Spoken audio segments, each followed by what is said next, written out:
자, 안녕하세요. 경제 읽어준 남자 김광석입니다. 반갑습니다. 반갑습니다. 박재현 변호사입니다. 아, 네. 정말 이 변호사로서의 삶이 좀 길으셨잖아요. 뭐 법조인으로 삶이 이제 18년 정도 됐습니다. 예. 아, 18년. 욕 같은데요. 예. 내년에 빨리 와야 돼요. 19년 되려면. 예, 좋습니다. 18년 됐습니다. 네, 예. 정말 대단하십니다. 어떤 상황에서든 한번 웃겨보려고. 그러니까 그러면 불안해요. 한 번도 못 느끼고 가면 뭔가 잘못된 것 같다는 느낌도 들고. 그래서 뉴스에서도 한 번씩 이렇게 웃기려 하다가 사고도 치기도 하고 그럽니다. 그 혹시 그 최욱 씨가 진행하는 최욱 씨. 예. 팝빵에서 매불쇼. 제가 거기를 좀 여러 차례 나갔었는데 네. 제가 웃기려고 웃긴 게 아니고 뭐 이렇게 대담하다 보니까 네. 웃는 포인트가 생겼었는데 네. 어느 순간부터는 그 웃음을 강요하더라고요. 최욱 씨 좀 그렇습니다. 예. 네. 예. 그래서 나는 전문가로서 나와서 이야기를 하면 그걸 웃음 포인트로 살릴 분이 본인인데 네. 최욱 씨를 비판하는 건 아니고요. 네. 저한테 자꾸 강요를 해가지고 제가 못 하겠다고 이제 네. 했더니 밤 10시 반에 전화 와가지고 아니 왜 우리 함께 가야지 왜 안 한다고 그랬냐고. 그리고서는 또 나갔는데 또 역시 왜 안 웃겨서 시청률 나가잖아 막 계속 그러시는 거예요. 최욱 씨가 저 같은 경우는 변호사로 부른 게 아니에요. 웃겨달라고 웃길 줄 모르는데. 예. 예. 근데 사실 최욱 씨가 뭐 그런 걸 잘 뽑아 먹습니다. 잘 뽑아 드시죠, 맞아요. 근데 뽑아 먹은 다음에 버립니다. 조심하십시오. 네. 뽑히가지고 더 이상 웃기지 않는다. 버립니다. 그래서 지금 버려져. 아닙니다. 농담이고요. 최욱 씨 아주 재밌는 방송인이죠. 아주 훌륭하고 실제로 저도 최욱 씨하고 오랫동안 방송을 해가지고 그러셨구나. 예. 우리가 팟캐스트부터 해가지고 거의 뭐 한 4, 5년 이상을 알았거든요. 방송에서 해왔는데 너무 제가 봤을 때는 어떤 밖에서 제일 잘하는 맞아요. 예. 바람머리 같은 잘하는 최고의 방송인 최고죠. 최욱 예. 사랑해 잘해. 저도요. 빨리 좀 결혼하셔야 될 텐데. 결혼 안 할 것 같은데요. 43이시잖아요. 거짓말 또 쳤군요. 45 아니까. 43이라고 했는데요. 만으로 또 79년생. 78 아닌가? 79로 저는 알고 있어요. 빠른 79일 겁니다. 아마. 맞아. 최욱. 자꾸 거짓말하지 마, 최욱. 자꾸 방송에선 저보고 근데 형님이라고. 최욱이 하여튼 자꾸 어린 척해요. 귀여운 척. 네, 맞아요. 안 귀엽거든, 최욱. 덕이시거든요. 최욱이랑 저랑 한 2살 차이밖에 안 나는데 제가 계속 자기는 낮추고 저는 조금 올려요. 왜냐하면 올리는 건 아닌데 제가 76년생이에요. 그러세요? 빠른 70년생인데 주민등록 75년생으로 돼 있어요. 네. 제 친구들 중에 주민등록상, 74, 73도 좀 많고 그래서 저는 대충 그냥 친하게 다 많이 지내고 근데 그 사람이 형이라 부르라면 형이라 불러요.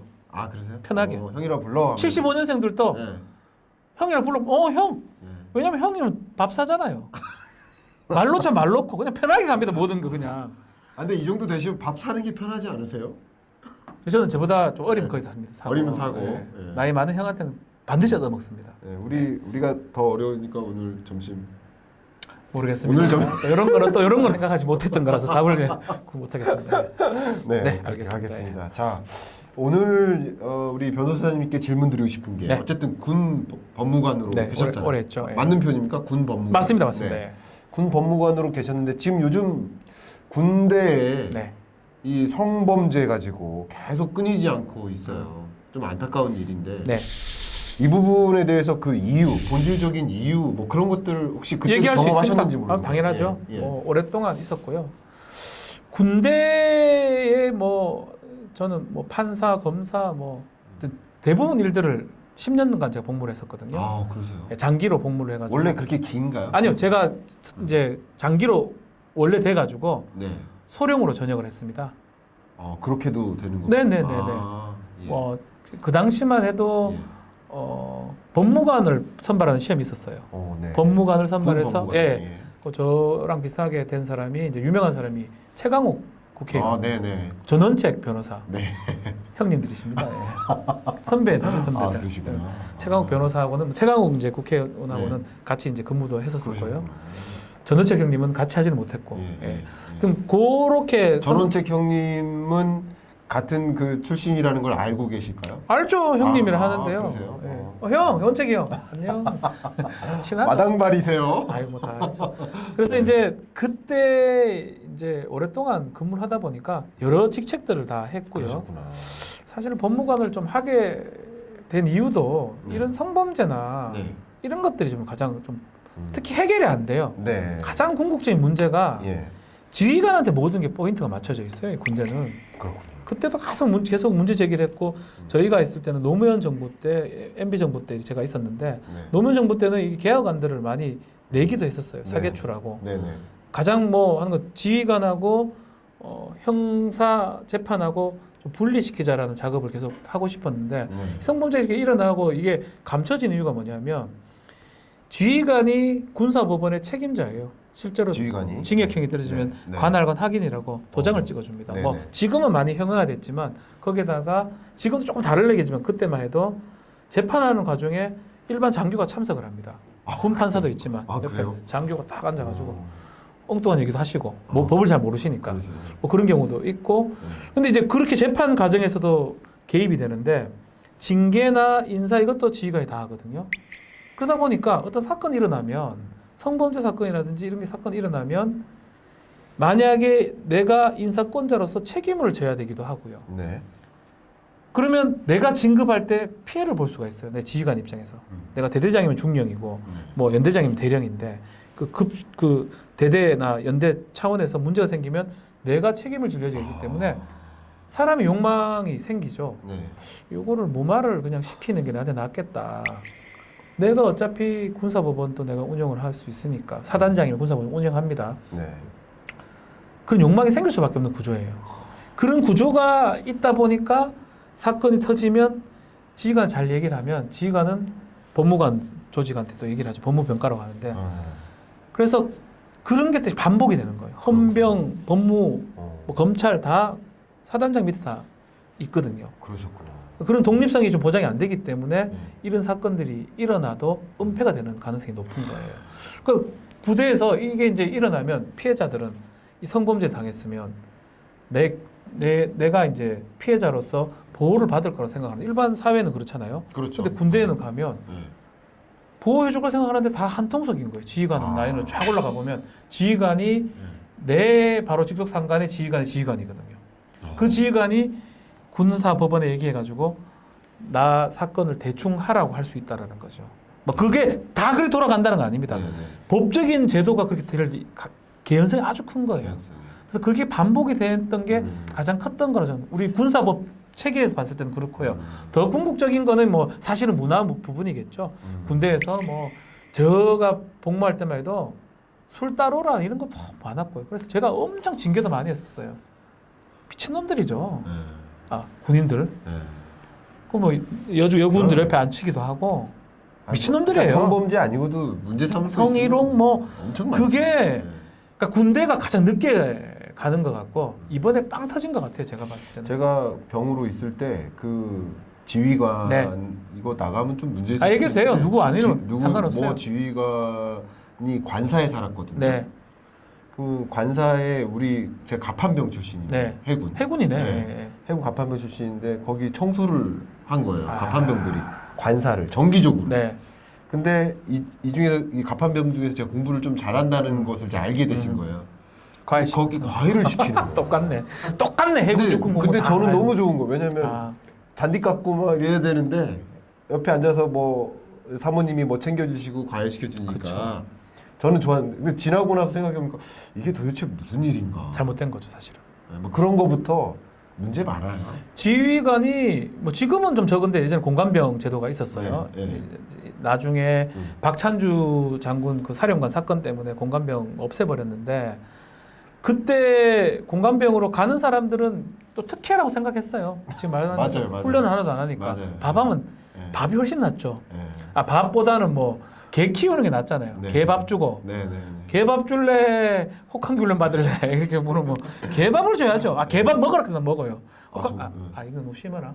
혹한기 훈련 그만큼 힘들다고요. 혹한기 훈련 받아보세요. 개밥 좀 빨리 사. 개밥 먹어요, 사실. 혹한기 훈련을 간다고 하면 저희도 장교니까 이제 가끔씩 이제 참여를 해요. 너무 힘듭니다. 너무 힘들죠. 너무 힘들고 그 병사나 뭐 부사관 장교들 다 그 실제로 훈련하는 사람들은 진짜 힘들거든요. 그 사람들은 열의 병력들을 되게 부러워해요. 취사하는 분들도 부러워해요. 그때 되면 본래는 짬쟁이라고 얘기 표현하는데 본래는 안 부러워하는데 그때는 되게 부러워하고 또 공감병들 가장 부럽습니다. 이런 어떤 이 군대에서의 문화뿐만 아니라 하여튼 이런 성범죄나 여러 가지 부조리들 이런 걸 좀 근본적으로 해결할 만한 제일 중요한 거는 문화가 바뀌어야 돼요. 문화를 바꾼다. 예, 우리 군인들이 잘 바뀌고 있고는 한데 못 따라옵니다. 사회보다는 한 10년씩 쳐져요. 사회는 너무나 지금 빠릅니다. 그 남녀의 어떤 젠더 문제에 대해서는 군대가 너무 못 따라오고 있는 것 같아요. 특히 잘못했는데도 이게 뭐 별일 아니잖아. 이게 뭐야? 참어. 이런 문화가 있어요. 그 문화가 있었기 때문에 이 공군에서 해군에서 지금 일이 터진 거잖아요. 그렇죠. 이번 사건을 계기로 조금 빨리 바뀐 사회, 그 바람직한 변화 방향을 빨리 수용해야 되고 또 이제 군대 법률 얘기를 하면 군사법도 독립적 운영될 수 있는 어떤 제도적 기반이 좀 마련돼야 되지 않을까 생각이 듭니다. 우리 국방부 장관으로 한번 제가요? 잘할 자신이 있습니다. 네, 많은 이 경례를 하는 거 보면 알 수. 이번에 우리 그 육상 그 높이뛰기 선수는 이름이 좀 기억이 안 나는데 요거를 했지 않습니까? 우상혁. 죄송합니다. 우상 선수가 이걸 딱 했는데 요거를 또 못하는 사람들 이래 갑니다. 이렇게. 좀 못하시는 경례 못하는 사람들 이렇게 가는데 잘하더라고요. 제대로 된 병장입니다. 잘하는 사람이 이게 안 보입니다. 엄지 손가락이 합니다. 이래 들어갑니다. 이래 딱 들어갑니다. 이렇게. 못하는 사람이 이래 되고요. 국방부 장관으로. 이래 되면 안 돼요. 이렇게 딱 돼야 됩니다. 주석! 근데 일은 잘하실 것 같고 좋은 문화를 딱 만들어 주실 것 같은데 청문회 자신 있으세요? 청문회 통과할 자신이 없습니다. 근데 청문회는 저는 사실은 돈도 뭐 그만큼 별로 없고요. 또 아이들이 크게 표창장 못 받아. 아이들 공부를 못 원래 못 받았어요? 공부를 못 합니다. 안 합니다, 아이들이. 저희 뭐 고등학생, 중학생이 있는데 문제 없고. 사실 아이들 문제 군대도 너무 많이 갔다 왔고요. 과도하게 갔다 왔어요. 맞아 10년이라. 모르겠지만 뭐 청문회 들어왔을 때 뭐 통상 거는 게 군 문제, 자녀 문제, 뭐 재산 문제, 세금 문제를 물을 건데 사실상 걸릴 게 같이 일하신 임직원 중에 뭐 그게 문제입니다. 여성이 있으셨는지. 여자들하고 친하지 않습니다. 안 친해. 그래서 그러면 뭐 청문회 가도 될 것 같아요. 방송에서 제가 말 함부로 했던 것들이 좀 있어서 그런 것들이 조금 문제되지 않을까. 말 함부로. 근데 사실은 공직이라는 거는 준비된 사람이 가야 될 것 같아요. 근데 저 같은 경우는 이렇게 방송하고 이렇게 하는 게 좀 행복합니다. 행복하세요. 그래서 제가 막 거기 가서 죄송하지만 막 열심히 할 자신이 없습니다. 방송 출연하고 싶으니까. 이게 훨씬 나아요. 또 말도 자유롭게 하고. 그 가서 청문회 같은 데 가서 막 쫄고 또 막 장관이면 막 부를 거 아니에요, 국회의원이. 혼낼 거 아니에요. 혼내죠. 저 혼내면 저 가만히 있을 것 같아요. 왜 씨, 네가 뭔데? 네가 해라! 하면서. 그 성대모사 딱 하시면 되잖아요. 또 저기 홍준표입니다! 이세! 요건 하면 안 되죠. 또 홍준표 의원이 혼내면 또 홍준표 목소리로 또 왜 그러시냐고. 홍준표 의원은 혼내지 않겠죠. 준표 형님 보고 싶습니다. 참 국방부 장관까지. 아닙니다. 법무부 장관 뭐 이렇게까지. 뭐 시켜주면 뭐 할 수 있는데 하고 싶진 않다. 청문회 자신 있다고. 이렇게 검증이 좀 걸 게 없어요. 저를 걸 게 뭐가 있어요. 군대 너무 많이 갔다 왔다고 그럴 겁니까? 애들 공부를 표창장 상 하나는 못 봐봤는데 군대를 10년이라도 나오시는. 그러니까 뭐라 할 낀데요. 진짜 할 게 없어. 자, 제가 마지막으로 한 가지 현안을 더 여쭤보고 싶어요. 자, 코로나19 확산 방지를 위해서 지금 장기화되다 보니까 어쨌든 이 영업이나 뭐 집회 제한 뭐 이런 것들을 하고 있지 않습니까? 근데 어쨌든 자영업자들은 뭐 울면서 나 코로나19 감염돼도 좋으니까 나 영업하게 해달라. 안타깝습니다. 정말 안타깝습니다. 정말 안타까운데 이게 공권력을 남용하는 것이냐 아니면 공공복리를 위한 것이냐에 대한 이 법리적인 판단이 굉장히 좀 필요한 상황인 것 같아요. 이번에 8.15 때도 시위를 했어요. 시위를 하는데 1m, 2m 이제 떨어져서 한다. 방역에 위배되는 거 아니지 않느냐라고 하면서 주장한 일부 사람들이 있었습니다. 뭐 그럼에도 불구하고 집시법에 따르면 뭐 공동의 목적을 갖고 이렇게 모였고 행동하게 되면 사실은 위반이 됩니다. 아마 처벌받을 것 같아요. 네. 그 처벌이 크지는 않을 것 같지만 네, 어쨌든 네. 간에 사실 딜레마 같은 얘기 같은데 네. 저는 이렇게 이 방역이라는 게 막 그 실질적 효과를 노리기 위해서 방역한다고 저는 보지 않거든요. 네. 영업 제한을 해가지고 1명, 2명 막고 확진 감염을 막고 이거보다는 심리적인 게 가장 크다고 봅니다. 9시라고 딱 끊어놓으면 사람들이 덜 나가게 되고요. 2명만 만나려 되면 안 만나게 되고요. 안 만나게 되죠. 그렇게 하려고 지금 정부는 방역을 세운 게 아닌가 저는 그렇게 보고 있습니다. 그렇죠. 그래서 뭐 실제로 10시까지, 12시까지 하도 막 뭐 어떻게 방석복 입고 뭐 방호복 입고 밥 먹겠다 이렇게 해가지고 그걸 허가할 게 아니고 네. 국민들이 바라보는 시각이나 심리적인 측면이 가장 크다고 저는 생각이 들거든요. 그래서 정부 당국은 방역 수칙을 이번에도 거리두기 단계를 아마 꽤 오랫동안 4단계를 할 것 같아요. 제가 봤을 때 수도권 같은 경우는 그런 걸 봤을 때는 위헌적 소지는 저는 없다고 생각이 들어요. 그렇군요. 당연히 공공복리이고 공공복리가 중요하고. 근데 하나를 또 봐야 돼요. 어떤 거죠? 그러면 왜 자영업자들만 손해를 보느냐? 이거는 우리가 답을 줘야 돼요. 충격을 그들만 가져가. 왜 월급쟁이들은 아무 상관없어요. 공무원 월급 술 안 먹으면 돼요. 안 줄잖아요. 아니, 술만 안 먹으면 돼요. 그러니까. 집에서 먹으면 돼요. 술 좋아하시죠? 집에서 먹으면 술 좋아하십니까? 저는 좋아하는데 집에서 먹습니다. 집에서 먹으면 돼요. 집에서 먹으면 되는 분은 이렇게 아무 상관없잖아요, 사실은. 자영업자들은 내 생활이 없어져요. 임대를 못 냅니다. 제가 실제 어떤 일이 있었냐면 이 4단계 조치 되기 전에 한여름에 이제 335 식사를 하고 좀 일찍 끝나서 일찍 모였어요. 일찍 모이잖아요, 다들. 그렇죠. 일찍 모이고 그리고서 웨스턴 바에 이렇게 갔는데 사람이 하나도 없는 거예요. 9시쯤에. 왜 이렇게 사람이 없냐니까 10시 규제가 있어서 우리 바는 10시부터 손님이 오는데 그러니까 10시부터 손님이 오는데 10시까지로 하면 뭐 하지 말라는 거네. 정말 그 사장님이 힘들어 하시더라고요. 너무 힘들어요. 그래서 우리 1차로 오자고 여기. 저도 사실 그런 얘기 한 적이 있거든요. 단골집 있잖아요. 제가 네. 술도 좋아하고 뭐 음식 좋아하니까 가보면 진짜 열이면 열 다 힘들어하세요. 맞아요. 너무 힘들어하시고 그래서 우리 헌법은 이런 게 있어요. 헌법에 공공복리로 아니면 뭐 사회 필요에 의해서 기본권을 제한할 수 있도록 돼 있고 또 한편으로는 그렇게 재산권이나 이런 걸 제한했을 때는 손실을 다 보상해 주도록 헌법이 돼 있어요. 손실 보상. 그래서 저는 손실 보상이 꼭 돼야 된다. 이것도 뭐 지금 법은 통과가 됐는데 되게 저는 미미하게 통과됐다고 생각이 들고 외국 예를 좀 들어보면 미국이나 뭐 캐나다나 유럽 같은 데는 영업 제한합니다. 그게 당연하죠. 하겠죠. 셧업 뭐 아예 못 나가게 하거든요. 그 대신에 지난달에 벌었던 돈을 다 줘요, 그냥. 그대로 줍니다. 그러면 사람 중엔 장사 안 하고 돈 버네. 집에서 놀자. 돈 나오는데 그런 분들도 있어요. 있겠죠. 설사 그렇다고 그런 어떤 도덕성 해이가 있다고 하더라도 국가가 아무런 잘못 없는 사람한테 피해를 준 거잖아요. 그러면 보상해 줘야 됩니다. 국가가 그렇기 때문에 존재하는 거거든요. 그래서 저는 당연히 방역 수칙 만들고 거리두기 두는 것도 맞고 그만큼 한 만큼 손실을 줬다면 보상을 해주는 게 더 맞다. 저는 이렇게 딱 뭐 몇백만 원 뭐 분기별로 준 게 아니고 만약에 작년에 지난달에 1,000만 원 벌었는데 매출 올렸는데 못 벌었던 1,000만 원 줘야죠. 그렇죠. 영업자한테 못 버는 거잖아요. 그렇죠.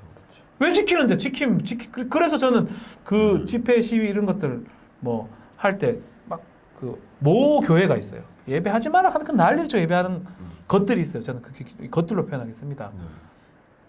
그 사람들을 정부가 제대로 처벌 안 하면 나머지 자영업자들, 소상공인들 봤을 때는 저 사람들은 뭐 하는데 우리는 왜 따라야 되노? 우리 안 따르면 합니다. 이런 말을 할 수 있다라는 거예요. 그래서 법을 엄격하게 적용을 하고 또 이 협조를 많이 하시는 분한테 그만큼 대가를 주셔라 이 말씀을 드리고 싶습니다.